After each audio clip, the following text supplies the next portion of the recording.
요즘 여러분의 관심이 무엇입니까? 설 명절을 우리가 지난 지 얼마 되지 않았는데요. 여러분이 가장 관심을 가지고 있는 것, 여러분이 시간과 물질을 가장 많이 투자하는 그것이 무엇입니까? 하나님은 저와 여러분의 우선순위가 무엇이 되기를 원하실까요? 하나님은 하나님 자신이 우리의 최우선순위가 되기를 원하십니다. 하나님의 나라와 하나님의 이름과 하나님의 뜻이 최우선순위가 되기를 원하고, 또 우리가 하나님과 만나 하나님과 교제하는 것, 하나님께 예배드리고 기도하고 찬양하고 말씀 보고 묵상하고, 이것이 우리의 삶의 최우선순위가 되기를 원하십니다. 하나님은 항상 우리가 하나님의 임재 속에서 하나님을 예배하며 하나님과 동행하는 삶을 살기를 원하십니다. 사역자일수록 이것을 늘 기억하시기 바랍니다. 주님께서는 많은 일에 분주한 마르다를 향해서 주님과 교제하는, 말씀 앞에 서 있는 그 마리아가 더 좋은 편을 택했다, 그렇게 말씀하셨습니다. 왜 하나님께서는 우리가 동행하기를 원하실까요? 왜 하나님께서는 우리가 만나기를 원하실까요? 하나님 우리를 사랑하시기 때문이에요. 하나님께서 우리를 사랑하셔서 우리를 만나기를 원하시고 우리와 교제하기를 원하시고, 그리고 우리를 만났을 때 하나님께서 한없는 복을 부어주기를 원하셔서 은혜와 복을 우리에게 나눠주기 위해서 우리를 만나기를 원하시는 것입니다. 이스라엘 백성들이 바벨론 포로 생활에서 이제 예루살렘으로 돌아와서 가장 먼저 한 것이 성전 건축이었습니다. 그런데 대적들의 반대와 방해에 부딪히면서 이 성전 건축을 시작만 하고 완공을 하지 못합니다. 그리고 16년의 세월이 지나갔습니다. 그러면서 중요한 문제점은 그들의 우선순위가 바뀌었다는 것이죠. 1절에 하나님의 말씀이 학개 선지자를 통해서 수르바벨 총독과 그리고 대제사장 여호수아에게 임하였다라고 하면서 2절에 이렇게 이야기합니다. 만군의 여호와가 이같이 말하여 이르노라.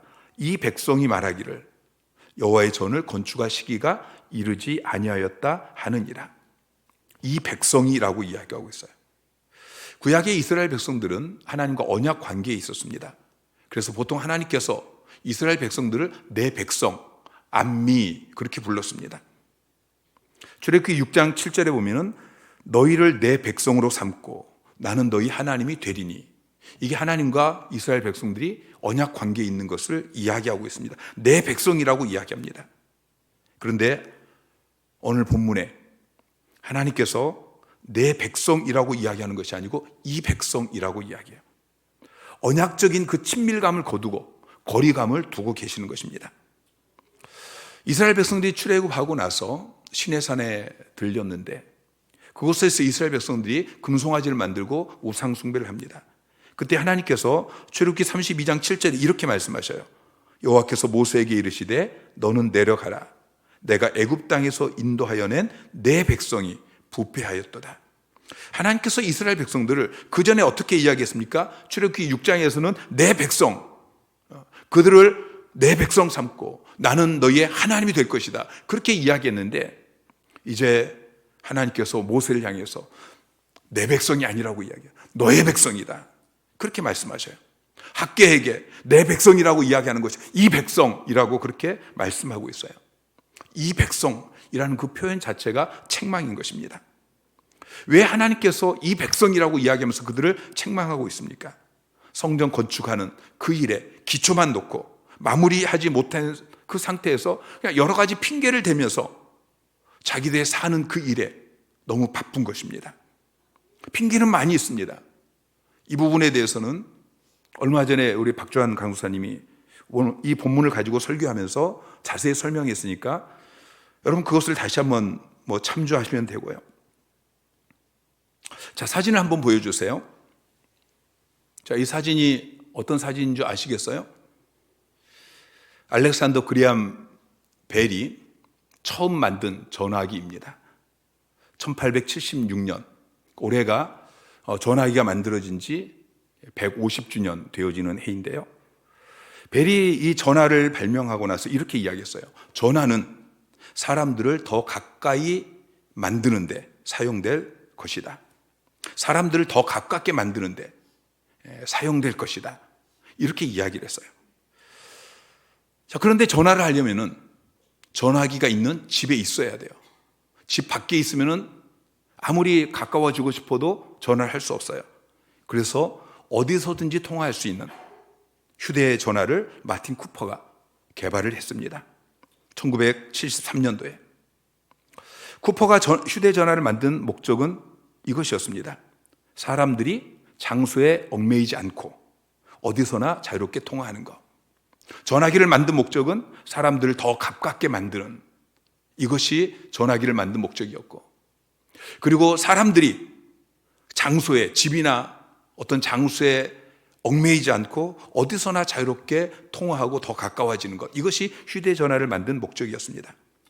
그리고 1993년에 IBM에서 첫 번째 스마트폰을 만들었습니다.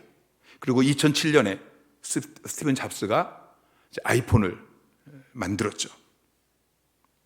그런데 넘겨보세요. 그 휴대폰이 만든 세상은 저 사진의 모습입니다. 사람들을 더 가깝게 하기 위해서, 어디서든지 더 가깝게 하기 위해서 만든 그 휴대폰이 오히려 사람들의 소통을 단절시키고 있습니다. 하나님께서도 당신의 백성과 더 가깝게 만나기 위해서 만드신 것이 있습니다.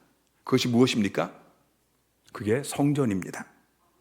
여러분, 성전은 하나님께서 그곳에 임재해서 그 백성을 만나주시고 그 백성에게 은혜를 베풀어 주시고 그 은혜에 그 백성들에게 복을 주시는, 하나님을 만나기 위해서는 그 성전에 가면 되는 것입니다. 그 성전에 가서 하나님을 만나고 하나님과 교제하고 하나님께 은혜와 복을 받고, 그게 성전의 의미입니다. 그런데 구약시대에는 예루살렘에 가야만, 성전에 들어가야만 하나님을 만날 수 있습니다. 그것도 성소, 지성소는 대제사장만 들어갈 수 있습니다. 그래서 장소에 얽매이지 않고 어디서나 자유롭게 만날 수 있도록, 어디서나, 예루살렘이 아니라 어디서나 자기가 있는 곳에서 하나님을 만나서 하나님과 교제할 수 있게 하시려고 예수님께서 오셔서 그 건물을 무너뜨리셨습니다. 그리고 우리의 몸이 성전 되게 하셨습니다. 고린도전서 3장 16절 말씀 시작. 너희는 너희가 하나님의 성전인 것과 하나님의 성령이 너희 안에 계시는 것을 알지 못하느냐. 여러분의 몸을 성전 삼기 위해서 독생자를 값으로 지불해 주셨습니다. 그리고 성령께서 여러분 안에 들어와 계셔서 여러분 성전 되게 하셨습니다.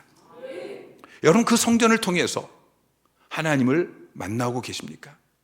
하나님께 더 가까이 가서 만나고 더 가까워지고 계십니까?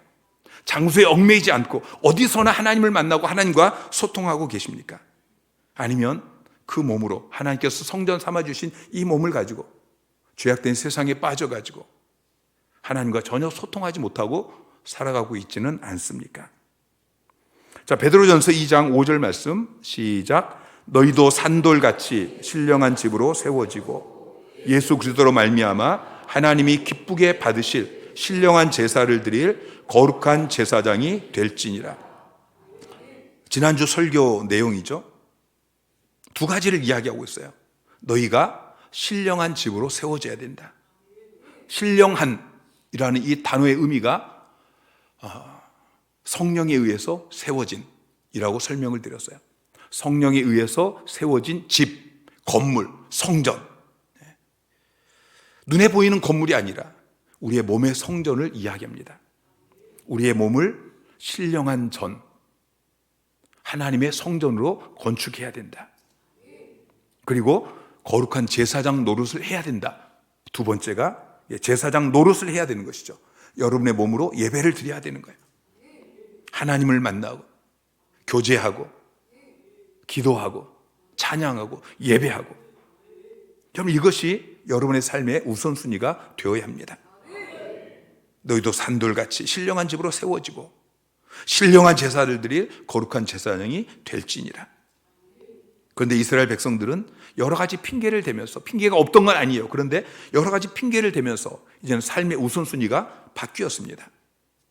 4절에 하나님께서 성전의 상태와 그들이 거주하는 집을 비교하면서 그들의 죄를 지적하고 있습니다. 4절 말씀 시작. 이 성전이 황폐하였거늘 너희가 이때에 판벽한 집에 거주하는 것이 옳으냐. 자, 하나님의 집은 황폐해 있습니다. 그런데 이스라엘 백성들은 판벽한 집, 이것은 제대로 건축되어진 집을 의미합니다. 다윗의 태도가 얼마나 다릅니까? 사무엘하 7장 2절에 자 시작. 왕이 선지자 나단에게 이르되 볼지어다 나는 백향목 궁에 살거늘 하나님의 궤는 회 가운데 있도다. 자, 다윗은 자기는 백향목 궁전에 거하는데 하나님의 궤는 휘장 가운데 있는, 이것이 마음이 아파서 하나님의 성전을 건축하기를 원했어요. 그런데 하나님께서 너는 성전을 건축할 수 없다. 내 아들 솔로몬이 성전을 건축할 것이다. 그런데 다윗은 그 성전을 건축하기 위해서 자기가 건축할 수 없다고 이야기했는데도 그 건축 자재를 다 준비해 놓습니다. 다윗은 하나님의 성전을 갈망했던 사람이에요. 하나님의 궁전을 갈망했던 사람이에요. 하나님의 임재를 갈망했던 사람이에요.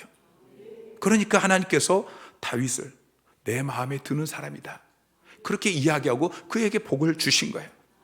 여러분, 하나님 마음에 드는 사람이 되시기 바랍니다.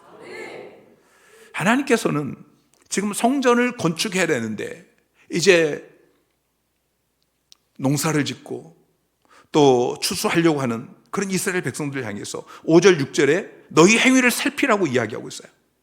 너희 행위를 살필지어다.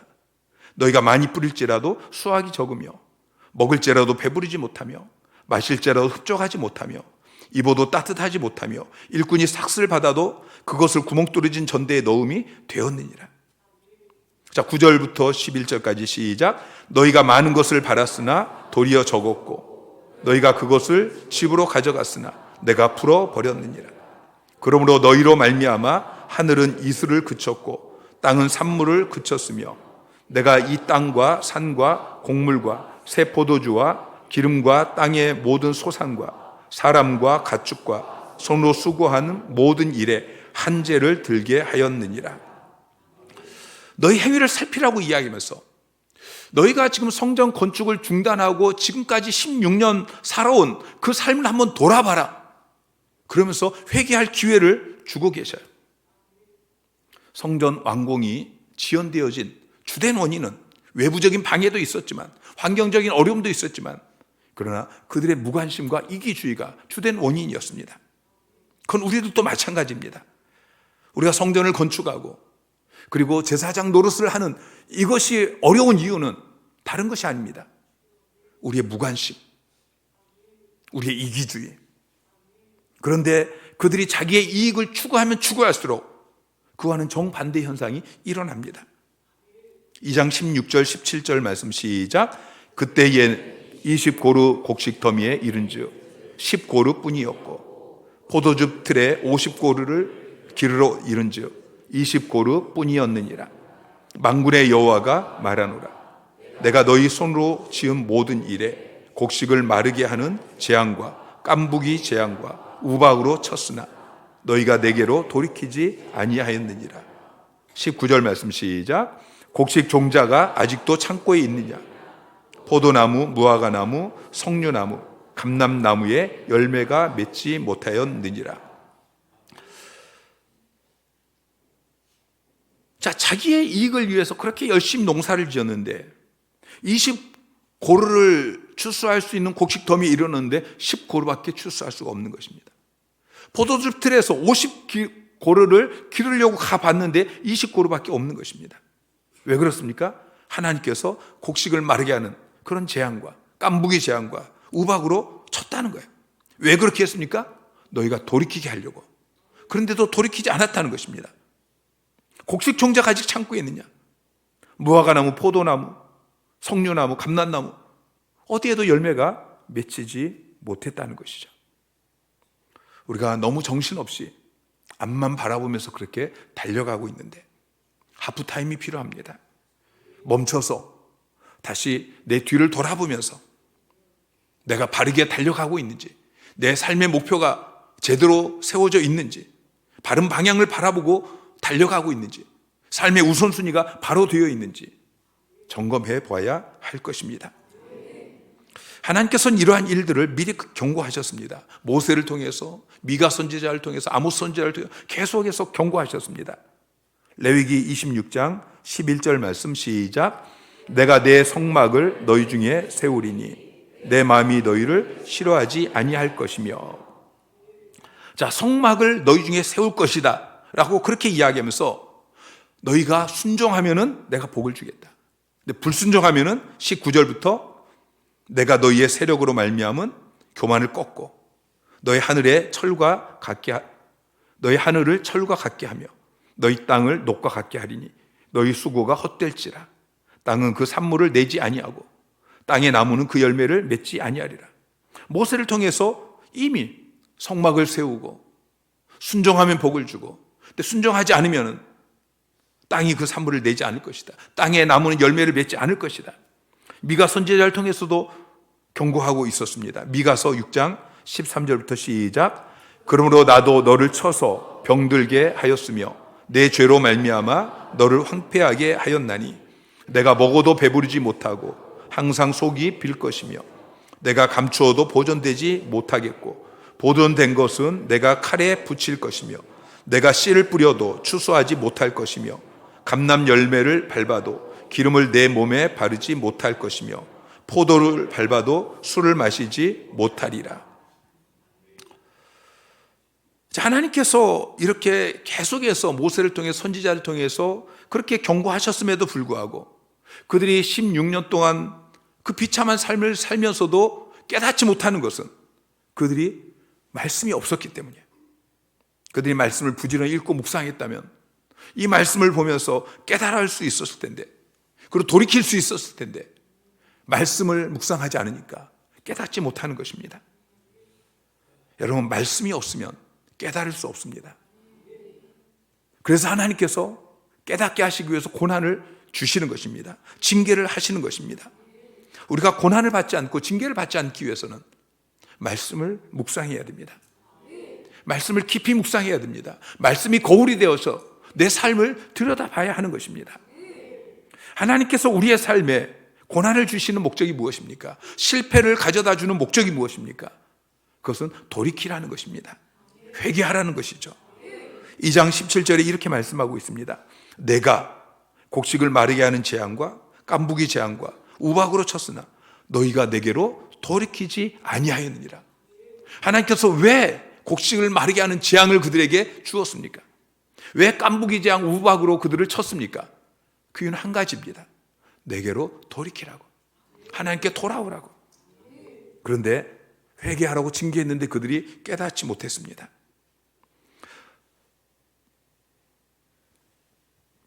스가랴 1장 4절 말씀 시작. 만군의 여호와께서 이같이 말씀하시기를 너희가 악한 길, 악한 행위를 떠나 돌아오라. 하나님께서는 선지자를 통해서 계속해서 말씀하십니다. 돌아오라, 돌아오라. 악한 길, 악한 행위를 떠나서 제발 내게로 돌아오라.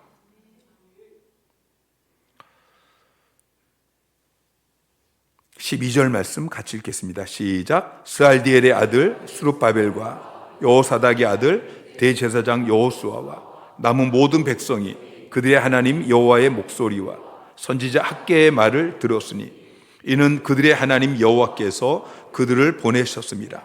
백성이 다 여호와를 경외하며. 자, 모든 백성들이 하나님의 목소리와 그리고 선지자 학개의 말을 듣습니다. 들었다는 것은 그냥 들었다는 이야기가 아니고 순종했다는 것입니다. 그리고 백성이 다 여호와를 경외했습니다. 두려워했다는 것입니다. 깜짝 놀라서 두려워합니다. 그렇게 경외하고 순종하니까 하나님께서 그들을 회복시켜 주십니다. 13절 말씀 시작. 그때 여호와의 사자 학개가 여호와의 위임을 받아 백성에게 말하여 이르되 여호와가 말하노니 내가 너희와 함께 하노라 하니라. 하나님께서 내가 너희와 함께 하겠다. 바로 전에 이 백성이라고 그렇게 말씀하셨던 하나님께서 이제는 다시 언약 관계 속에서 내가 너희와 함께 하겠다 라고 말씀하십니다. 순종하면, 하나님 말씀하실 때 그 말씀 붙잡으면 하나님께서 즉시 함께 해 주십니다. 그리고 마음을 감동시켜 주십니다. 14절 말씀 시작. 여호와께서 스알디엘의 아들 유다 총독 수룹바벨의 마음과 여호사닥의 아들 대제사장 여호수아의 마음과 남은 모든 백성의 마음을 감동시키시매 그들이 와서 만군의 여호와 그들의 하나님의 전. 자, 하나님께서 수룹바벨의 마음, 여호수아의 마음, 그리고 남은 모든 백성들의 마음을 감동시켜 주셨어요. 그 전에 개역 성경은 흥분시켰다라고 번역하고 있어요. 마음에 감동을 주시고 마음을 흥분시키고. 왜 그렇게 하셨어요? 전 공사를, 성전 공사를 시작하게 하시려고. 하나님께서 전 공사를 할 수 있는 그 마음을 주시는 거예요. 여러분, 내 힘으로 할 수 없어요. 하나님이 그 마음을 주셔야 돼요. 오늘 저녁에 기도할 때도 내가 기도하려고 애를 써서 기도가 되는 것이 아니고 하나님께서 기도할 마음을 주셔야 우리가 기도할 수 있어요. 하나님께서 마음에 감동을 주십니다. 그리고 위로와 소망의 말씀을 주십니다. 2장 4절 5절 말씀 시작. 그러나 여호와가 이르노라 수룹바벨아 스스로 굳세게 할지어다. 여호사닥의 아들 대제사장 여호수아야 스스로 굳세게 할지어다. 여호와의 말이니라. 이 땅 모든 백성아 스스로 굳세게 하여 일할지어다. 내가 너희와 함께 하노라. 만군의 여호와의 말이니라. 너희가 애굽에서 나올 때에 내가 너희와 언약한 말과 나의 영이 계속하여 너희 가운데에 머물러 있나니 너희는 두려워하지 말지어다. 자, 하나님께서 계속해서 그들을 향해서 굳세게 하라, 굳세게 하라, 굳세게 하라. 그리고 두려워하지 말라. 왜 굳세게 하라, 두려워하지 말라 그렇게 말씀하시죠? 하나님이 함께 하시기 때문이야. 내가 너희와 함께 하겠다. 굳세게 하여 이럴지어다. 내가 너희와 함께 하노라. 두려워하지 말지어다. 왜냐하면 나의 영이 계속해서 너희 가운데 머물러 있나니 너희는 두려워하지 말지어다. 하나님이 함께 하시기 때문에 두려워하지 말아라. 그리고 굳세게 할지어다. 그 하나님은 만군의 여호와이십니다. 2절에 만군의 여호와가 이같이 이르노라. 5절에 만군의 여호와가 이같이 이르노라. 15번이나 만군의 여호와라고 말씀하고 있습니다. 만군의 여호와라는 표현은 다윗이 즐겨 사용하던 표현입니다. 사무엘상 17장 45절 말씀 시작. 다윗이 블레셋 사람에게 이르되 너는 칼과 창과 단창으로 내게 나아오거니와 나는 만군의 여호와의 이름 곧 내가 모욕하는 이스라엘 군대의 하나님의 이름으로 내게 나아가노라. 아멘. 다윗이 골리앗과 싸우러 나갈 때 만군의 여호와의 이름을 의지해서 나아갔어요. 만군의 여호와, 만군의 여호와와 함께 나아가니까 두렵지 않은 거예요. 사울과 모든 이스라엘 군대가 두려워하는데 다윗은 골리앗 앞에 나아가면서 마음이 굳셌어요. 두려워하지 않았어요. 만군의 여호와와 함께 나가니까. 엘리사의 종은 두려워했어요. 엘리사는 두려워하지 않았어요. 왜냐하면 만군의 여호와께서 여호와의 군대가 진을 치고 있으니까. 하나님의 군대가 여러분과 함께 계셔요. 하나님이 여러분과 함께 하셔요. 여러분이 성전을 건축하려고 할 때, 여러분이 하나님 임재 가운데 들어가려고 할 때, 여러분이 하나님이 원하시는 삶을 살려고 할 때 하나님이 여러분과 함께 하셔요. 여러분의 대적이 아무리 여러분을 공격할지라도 하나님의 군대가 여러분과 함께 하셔요. 만군의 여호와가 여러분과 함께 하셔요. 두려워하지 마세요. 굳세게 하세요. 역대상 11장 9절에 만군의 여호와께서 함께 계시니 다윗이 점점 강성하여 가니라. 여러분, 하나님께 순종하려고 하면 만군의 여호와가 여러분과 함께 하십니다. 그럼 여러분이 점점 강성할 수밖에 없는 거예요. 여러분, 하나님이 함께 하시는 것, 이것이 가장 큰 복입니다. 하나님이 함께 하심보다 더 큰 복이 없어요.